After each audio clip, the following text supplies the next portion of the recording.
Halo, selamat ketemu kembali teman-teman, sahabat pembelajar. Kita akan melanjutkan topik pembelajaran kita. Kita akan belajar saat ini mempelajari tentang analisis jalur atau path analysis dengan SPSS. Analisis jalur ini dikembangkan oleh Sewell Wright tahun 1934, di mana tujuannya adalah untuk menerangkan akibat langsung dan tidak langsung dari seperangkat variabel penyebab atau variabel eksogen terhadap seperangkat variabel akibat atau endogen.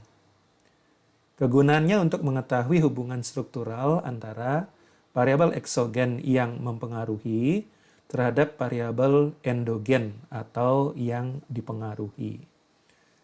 Analisis jalur dipergunakan untuk mengetahui besarnya pengaruh langsung dan pengaruh tidak langsung serta pengaruh total dari variabel endogen terhadap variabel eksogen.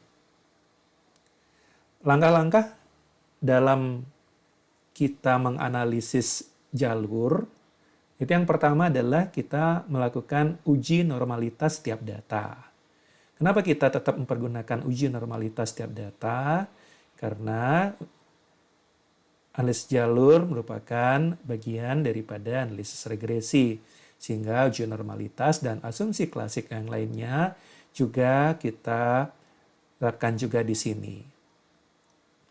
Kemudian yang berikut itu adalah kita membuat bentuk hubungan struktural antar variabel.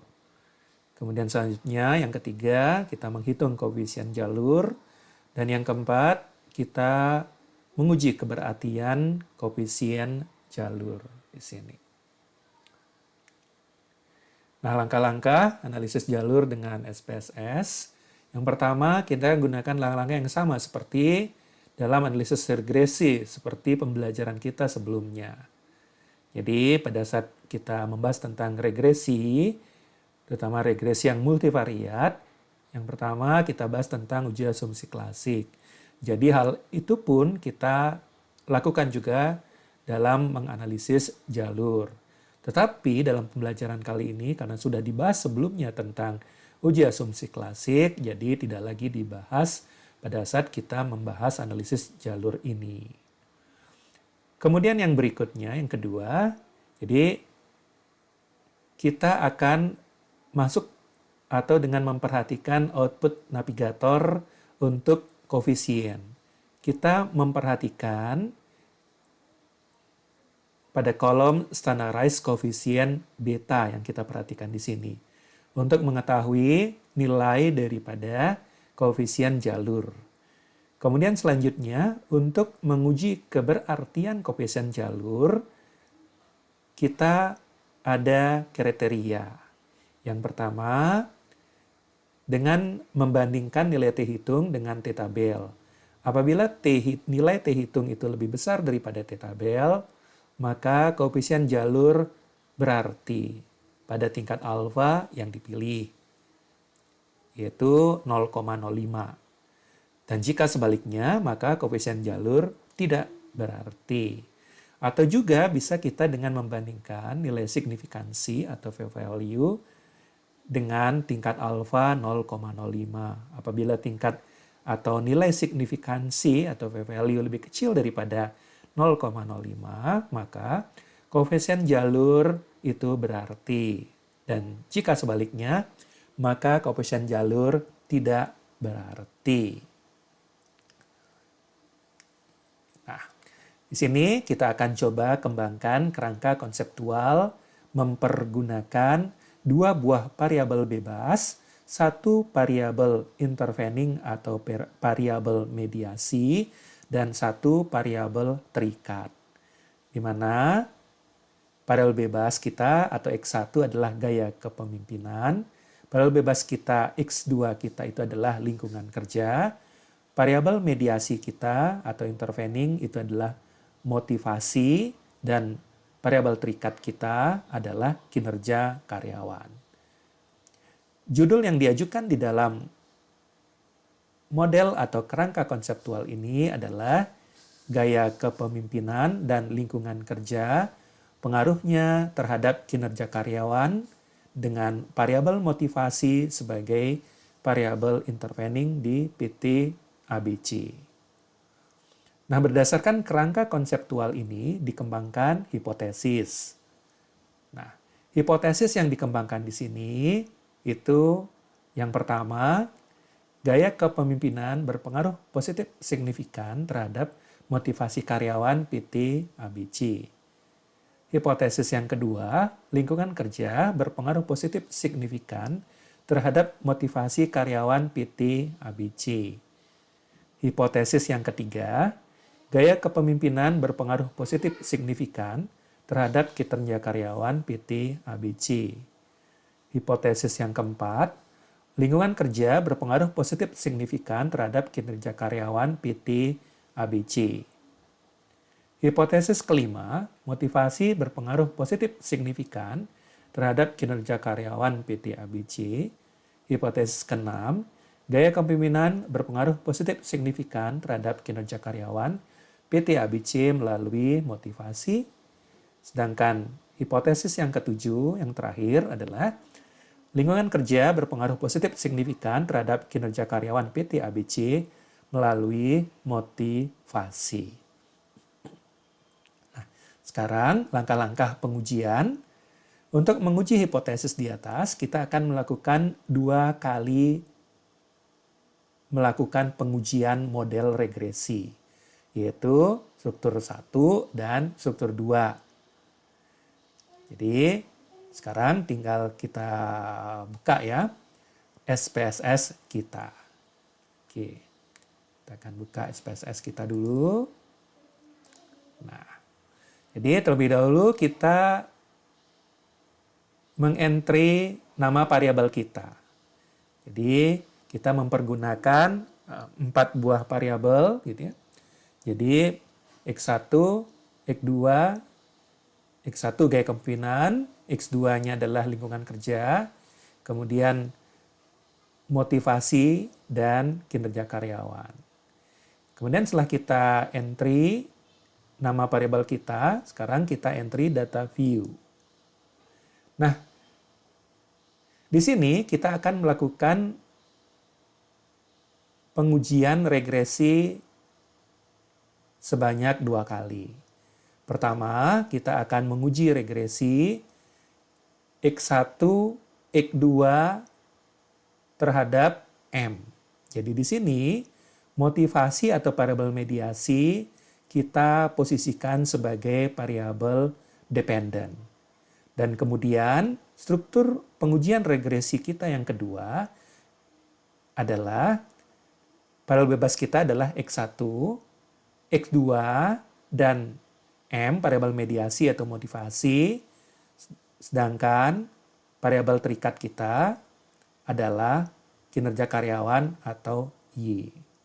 Nah, yang pertama kita akan melakukan analisis regresi substruktur pertama, klik Analyze, kemudian klik Regression, klik Linear. Sekarang substruktur 1, dependen variabel kita adalah motivasi. Kita masukkan ke motivasi, ke dependen. Kemudian selanjutnya, gaya kepemimpinan lingkungan kerja kita masukkan ke independen. Kemudian kita klik OK di sini. Oke. Nah, sekarang kita lihat. Nah, di sini yang kita perlukan di dalam path analisis atau analisis jalur adalah tabel model summary B dan tabel koefisien A. Kemudian, sekarang kita akan masuk dengan pengujian regresi substruktur kedua. Ini kita lakukan klik Analyze, kemudian klik Regression, klik Linear, kemudian variabel motivasi kita keluarkan sebagai variabel dependent, kita akan masukkan dia ke independent. Sedangkan kinerja kita masukkan ke dependent variable. Kemudian kita klik OK. Nah, kemudian kembali lagi yang kita akan ambil tabelnya di sini adalah model summary dan koefisien A. Oke? Nah, sekarang kita akan masuk dengan bagaimana cara kita membaca analisis jalur. Oke. Nah.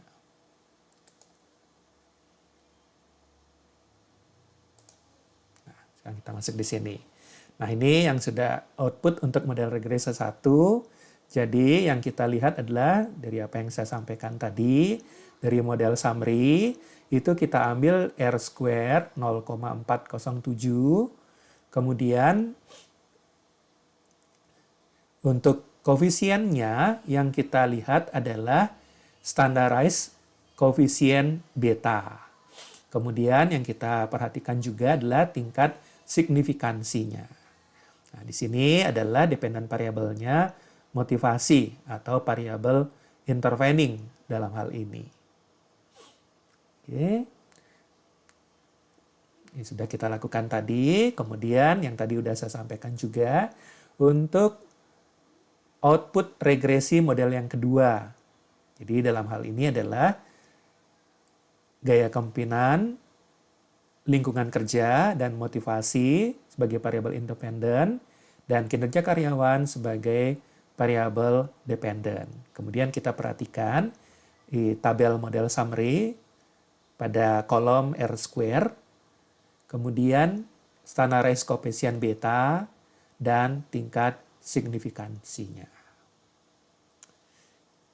Nah, bagaimana cara kita untuk memaknai output keluaran dari SPSS dalam analisis jalur yang telah kita lakukan tadi?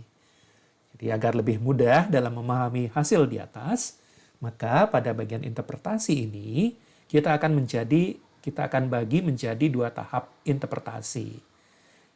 Yaitu tahap pertama menghitung koefisien jalur, yang kedua kita akan melakukan atau tahap uji hipotesis dan pembuatan kesimpulan untuk menjawab ke-7 hipotesis yang kita telah rumuskan sebelumnya.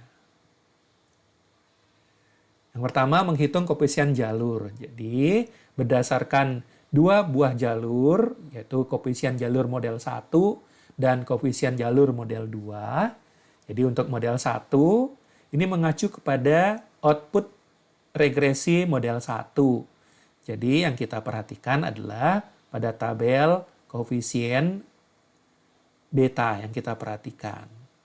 Di mana kita perhatikan tingkat signifikansinya untuk gaya kepemimpinan itu adalah 0,000, kemudian lingkungan kerja X2 itu adalah 0,000. Ini lebih kecil daripada 0,05. Jadi, hasil ini dapat memberikan kesimpulan bahwa regresi model 1, yakni variabel X1 gaya kepemimpinan, X2 yaitu lingkungan kerja, berpengaruh signifikan terhadap variabel intervening atau motivasi. Kemudian kita lihat besarnya nilai R² yang terdapat pada tabel model summary itu adalah sebesar 0,407. Hal ini menunjukkan bahwa kontribusi atau sumbangan pengaruh X1, X2 terhadap M adalah sebesar 40,7% sebenarnya. Sementara sisanya adalah 59,3% merupakan kontribusi dari variabel-variabel lain yang tidak dimasukkan di dalam penelitian. Nah, kemudian untuk mencari nilai error yang pertama, itu dapat dicari dengan rumus. Kita akan mencari akar daripada 1 minus R². Di mana akar daripada 1 minus 0,407 itu adalah 0,7701. Selanjutnya kita akan substitusikan ke dalam gambar model kita dari apa yang telah kita dapatkan tadi. Sehingga gaya kepemimpinan pengaruhnya terhadap motivasi itu adalah sebesar 0,336. Kemudian lingkungan kerja pengaruhnya terhadap motivasi itu terdapat pengaruh yang positif sebesar 0,403. Kemudian ya error yang tadi kita hitung itu adalah sebesar 0,7701. Oke. Nah, kemudian kita akan hitung koefisien jalur model kedua kita. Nah, ini mengacu kepada output regresi model yang kedua, di mana X1, X2, dan variabel mediasi kita posisikan sebagai independent variable. Di mana pada bagian tabel koefisien, nilai signifikansi dari ketiga variabel, yaitu X1 sebesar 0,026, X2 adalah 0,043, dan M itu adalah 0,000. Jadi, baik X1, X2, dan variabel mediasi kita ini lebih kecil daripada 0,05. Sehingga hasil ini memberikan kesimpulan bahwa regresi model kedua kita, yakni variabel X1, X2, dan M ini berpengaruh signifikan terhadap Y. Sedangkan kita perhatikan sekarang, nilai R-square yang terdapat pada tabel model summary adalah sebesar 0,645. Hal ini menunjukkan bahwa kontribusi X1, X2, dan M terhadap Y adalah sebesar 64,5%. Sementara sisanya 35,5% merupakan kontribusi dari variabel-variabel lain yang tidak diteliti. Sementara itu, untuk menghitung nilai I2 kita dapat dicari dengan rumus. Nah, ini I2 ya. 1 atau akar 1 minus R square. Akar 1 minus 0,645 besar 0,5958. Kemudian sekarang kita masukkan ke dalam gambar model kita. Nah, ini udah kelihatan full modelnya ya, sobat pembelajar kita.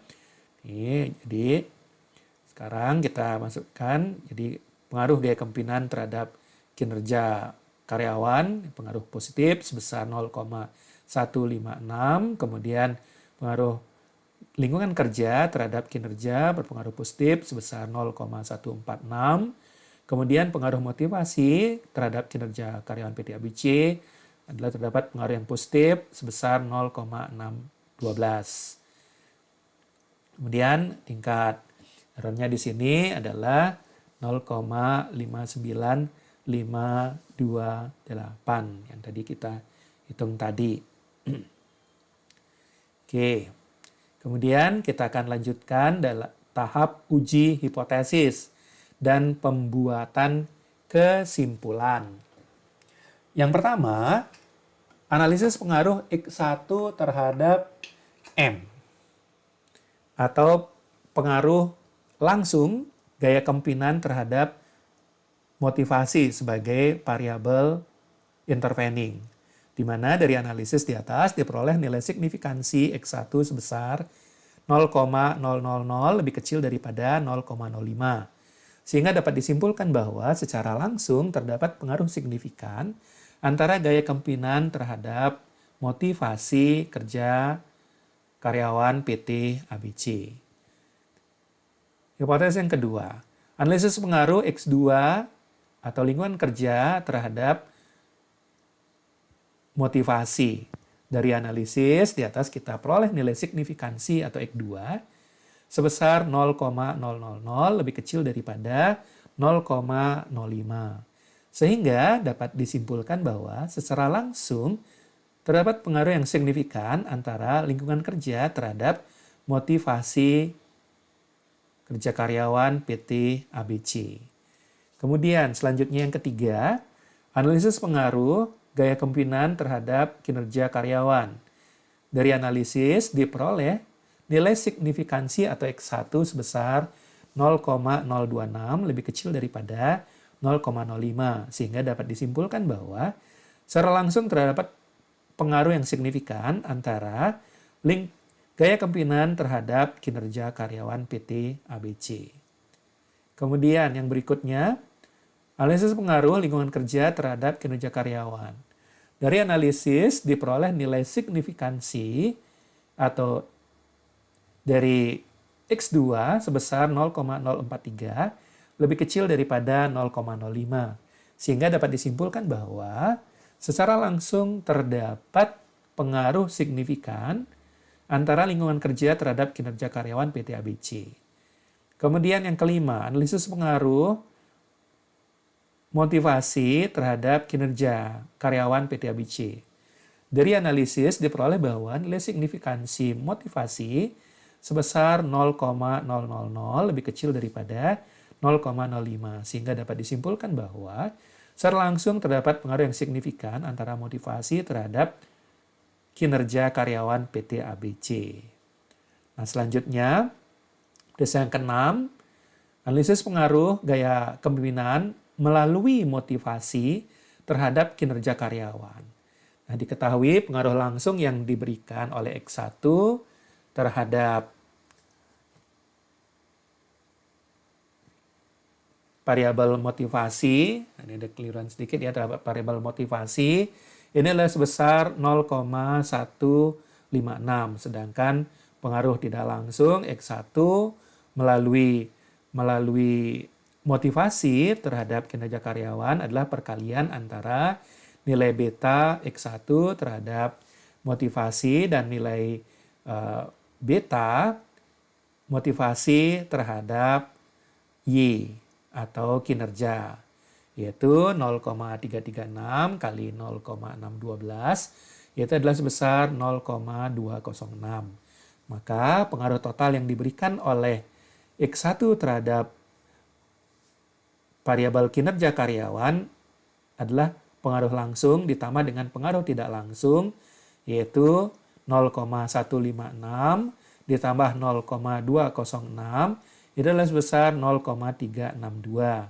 Jadi berdasarkan hasil perhitungan di atas diketahui bahwa nilai pengaruh langsung adalah sebesar 0,156 dan pengaruh tidak langsung sebesar 0,206. Yang berarti bahwa nilai pengaruh tidak langsung ini lebih besar dibandingkan dengan nilai pengaruh langsung. Di mana hasil ini menunjukkan bahwa secara langsung gaya kepemimpinan melalui motivasi mempunyai pengaruh signifikan terhadap Y. Kemudian berikut analisis pengaruh X2 melalui M atau melalui motivasi terhadap kinerja. Diketahui bahwa pengaruh langsung yang diberikan lingkungan kerja terhadap kinerja karyawan adalah sebesar 0,146. Sedangkan pengaruh tidak langsung dari lingkungan kerja melalui motivasi terhadap kinerja karyawan adalah perkalian antara nilai beta X2 terhadap M dengan nilai beta M terhadap Y, yaitu 0,403 dikali 0,612, yaitu sebesar 0,247. Maka pengaruh total yang diberikan oleh lingkungan kerja terhadap motivasi adalah pengaruh langsung ditambah dengan pengaruh tidak langsung, yaitu 0,146 ditambah 0,247, itu adalah sebesar 0,393. Jadi berdasarkan hasil perhitungan di atas, diperoleh nilai pengaruh langsung sebesar 0,146 dan pengaruh tidak langsung sebesar 0,247, yang berarti bahwa nilai pengaruh tidak langsung lebih besar daripada nilai pengaruh langsung. Hasil ini menunjukkan bahwa secara tidak langsung, X2 atau lingkungan kerja melalui motivasi mempunyai pengaruh signifikan terhadap Y. Oke, kemudian kita akan mencoba menguji variabel mediasi kita dengan uji Sobel atau Sobel test. Kenapa kita memerlukan pengujian uji Sobel atau Sobel test? Jadi, Sobel test merupakan uji untuk mengetahui apakah hubungan yang melalui sebuah variabel mediasi secara signifikan mampu sebagai mediator dalam hubungan tersebut. Nah, untuk melakukan pengujian Sobel atau Sobel test dapat kita lakukan secara manual atau mempergunakan kalkulator Sobel. Nah, di sini saya akan masuk dengan langsung mempergunakan atau tanpa melalui manual dulu, tetapi saya langsung akan masuk dengan pengujian Sobel melalui kalkulator Sobel. Jadi kalkulator Sobel dapat atau untuk menghitung nilai set dari Sobel test, kita akan mempergunakan online kalkulator dari www.danielsolver.com. Jadi teman-teman tinggal klik aja, kemudian kita akan masuk dengan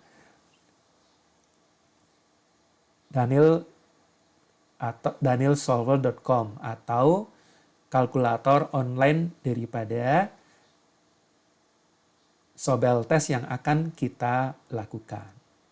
Kemudian, nah setelah kita klik ya, kita klik uji www.solver.com tersebut, Daniel Solver tersebut, kemudian kita akan klik statistik kalkulator. Kemudian setelah kita klik statistik kalkulator, kemudian kita klik mediation model. Kemudian setelah itu kita klik Sobel test calculator for the significance of mediation. Kemudian setelah kita klik itu, sekarang kita akan masuk dengan Sobel test calculator. Nah, sekarang tinggal kita akan memasukkan sekarang pada kolom A, kolom B, standard error dari A, standard error dari B. Nah, bagaimana caranya? Nah, sekarang tinggal kita lihat nilai atau untuk menguji Sobel dari pengaruh gaya kepemimpinan terhadap kinerja karyawan melalui motivasi. Yang kita lihat dari tabel yang telah kita lakukan sebelumnya, di mana kita akan masuk atau mengisi kolom A itu mempergunakan, atau kita lihat di sini dependent variable adalah motivasi, kemudian kita akan entry 0,461 ini kita akan entry, kemudian untuk standard error A adalah 0,114. Kemudian, nah di sini dependent variabelnya adalah kinerja karyawan, kita cari adalah motivasi atau pengaruh motivasi terhadap kinerja karyawan. Nah, di sini kita lihat nilai B-nya adalah sebesar, atau di kolom B kita entry adalah sebesar 0,626. Kemudian standard error B kita masukkan atau kita entry 0,075. Kemudian setelah kita entry, kemudian nah ini masuk ya. Nah, ini kita masukkan sesuai dengan apa yang kita dapatkan tadi. Di A, nilai regresi yang A, kemudian atau pengaruh X1 terhadap M, kemudian yang B, motivasi atau M terhadap Y, kemudian ini standar errornya yang tadi kita dapatkan dari tabel tadi. Kemudian setelah kita entry semua, kita klik calculate. Nah, setelah kita klik calculate, nah kita akan ditampilkan Sobel test statistik 3,64. Kemudian kita lihat baik mempergunakan one tail atau two tail, ini sama-sama adalah lebih kecil daripada 0,05. Jadi dapat diartikan bahwa atau ditarik kesimpulan bahwa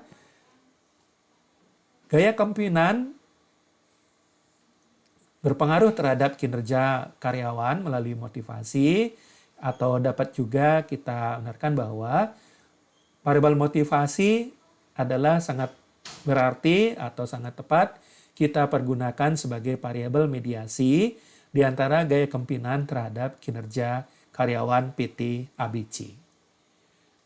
Kemudian uji Sobel yang berikutnya dari yang kedua adalah lingkungan kerja, atau kita akan mencari pengaruh lingkungan kerja terhadap kinerja karyawan melalui motivasi.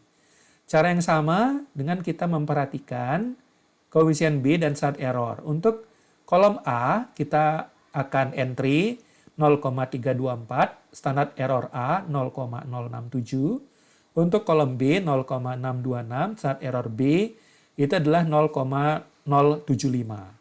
Kemudian, nah, setelah kita entry semua, kita klik calculate sehingga sobel tes statistik kita adalah 4,18. Kemudian baik one till, two till kita perhatikan semuanya di bawah 0,05. Jadi dapat ditarik kesimpulan bahwa variabel motivasi sangat tepat dipergunakan untuk memediasi variabel lingkungan kerja terhadap kinerja karyawan di PT ABC. Oke, sampai di sini aja. Sahabat-sahabat pembelajar, kita mempelajari tentang analisis jalur atau path analysis mempergunakan SPSS. Oke, terima kasih.